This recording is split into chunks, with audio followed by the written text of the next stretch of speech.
د کیسې په شروع کې موږ نیک نومي یو سړی ګورو چې هغه د پیشین یو پروفیشنل غل وي.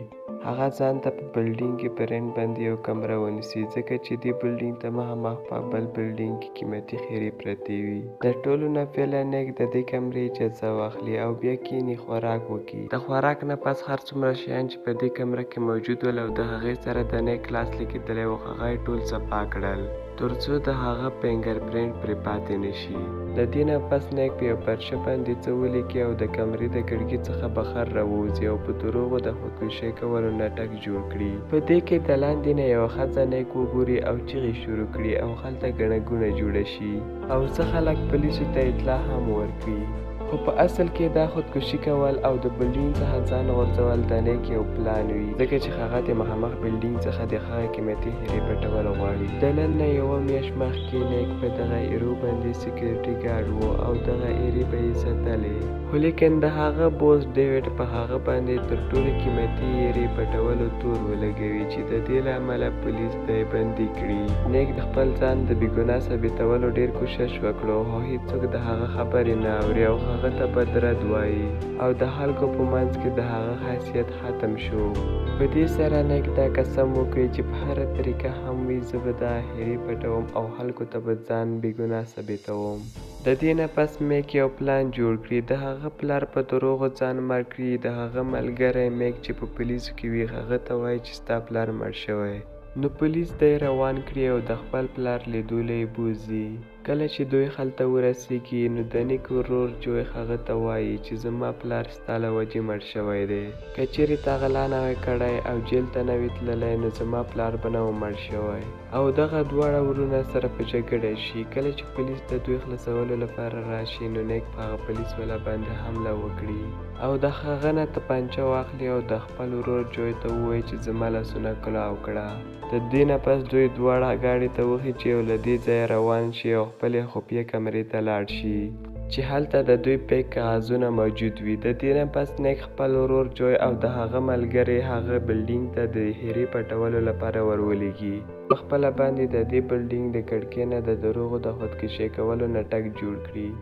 نیک ځکه داسې کوي چې د ټولو خلکو پام ځان ته راوړوي ترڅو د هغه ورور جوی او د هغه ملګري څوک ونه ګوري او هغه هیرې په اسانتیا سره پټې کړي. په دې کې دغه ته پولیس راشي او د هغوی مشر چې د هغه نوم جیک وي هغه ته وایي چې ته خودکشي ولې کوې.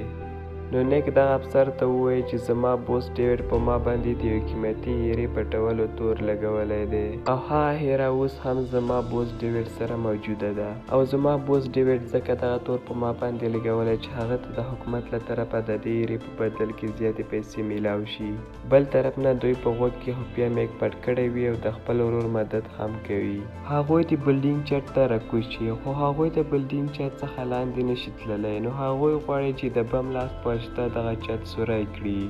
نو نیک په دروغو له دغه بلډینګ څخه د ځان غورځولو کوشش وکړي او خلک چیغې شروع کړي چې په دې سره د بم لاست اواز هیڅوک هم وانه وري او دوی دغه کمرې ته کوز شي. د ټولو نه پیله د کیمرې مخ ته دوی پیک تصویران ولګوي چې دغلته ناست خفیه ایجنټانو ته د دې پته ونه لګي. خو اچانک د دوی دواړو نظر په سینسر باندې ولګېږي چې دوی د دې له امله په اسانۍ سره ګیرېدای شي. نو په دې سره دوی د نیک څخه مدد غواړي. نیک ورته وایي چې تاسې د سلنډر سپري راواخلئ او په دغه سینسر باندې یې وشیندئ. په دې سره به سینسر بند شي. نو جوی سلنډر راواخلي او په هغه سینسر باندې سپرې وکړي او مخکې لاړ شي.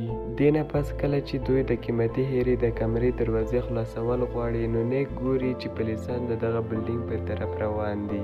په دې سره نیک د خپل جیب څخه ځینې پیسې راوباسي او د پولیسو په طرف یې ور لړه کړي. هلته ګڼه ګوڼه جوړه شي او د پولیسو وخت ونیسي. کله چې دا پولیس هغه بلډینګ ته ورسیږي نو جوی او د هغه ملګري له مخکې نه هلته پټ شوي وي. کله چې د پولیسو مشر د هیرې د کتلو لپاره هغې دروازې ته پاسورډ ورکړي نو د جوی ملګري هغه پاسورډ په خپل لاس باندې ولیکي او کله چې پولیس له دغه ځای څخه لاړ شي دوی د دغه ځای دروازه خلاصه کړي او هلته ډېرې قیمتي هیرې وي. خو لیکن دوی چې کومه هیره غواړي هغه پکې نه وي. دوی له نیک سره رابطه وکړي او نیک دوی ته پلان بي ووایي او دوی د پلان بي مطابق د بلډینګ سکیورټي سکیورټي الارم شروع کړي چې په دې سره د نیک بوس ډیوډ ډیر زیات ویریږي او راشي له بلې خفیه کمرې څخه هغه قیمتي هیره راواخلي او په جیب کې یې کیږدي.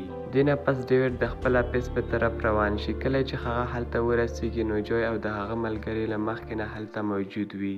جوی د تپنچې په ذریعه باندې ډیوډ نه هغه قیمتي هیره واخلي او له دغه ځای څخه وتښتي او د نیک بلډینګ ته راشي او هغه هیره د نیک بلډینګ ویټر ته ورکړي. بل طرف نه سپیشل فورس پولیس کله چې نیک ګیروي نو نیک له هغه ځای څخه وتښتي او د بلډینګ اشپزخانې ته لاړ شي چې هلته هغه ویټر نیک ته هغه هیره ورکړي. د دې نه پس نیک د بلډینګ چت ته وهي چې خو هلته یې پولیسان له څلورو خواو څخه ګیر کړي. نو د همدې له وجې هغه پولیسو ته ځان تسلیم کړي. په دې وخت کې ډیوډ هم راشي او هغه ورته وایي چې هغه هیره ماته راکړه کنې زه به ستا ورور جوی مړ کړم. نو نیک د مجبورۍ څخه هغه هیره ډیوډ ته ورکړي. د دې نه پس ډیوډ خپل سکیورټي ګارډ ته وایي چې دغه دواړه ورونه مړه کا. خو په دې کې اچانک د نیک ملګری هلته راشي او دغه سکیورټي ګارډ وولي. دې نه پس کله چې نیک لاندې وګوري نو ډیوډ له هغه ځای څخه تښتي. نو نیک د بلډینګ څخه د سکیورټي په پمپ باندې راټوپ کړي او ډیوډ راګیر کړي او هغه نه هغه هیره واخلي او ټولې دنیا ته یې وښایي او ځان بېګناه ثابت کړي. د دې نه پس پولیس ډیوډ ګرفتار کړي او د نیک څخه معافي وغواړي او هغه پرېږدي. هیله لرم چې دغه کیسه مو راسره خوښه شوې وي. د نور ویډیوګانو لپاره زموږ یوټیوب چینل در سره سبسکرایب کړئ. مننه له لیدو څخه مو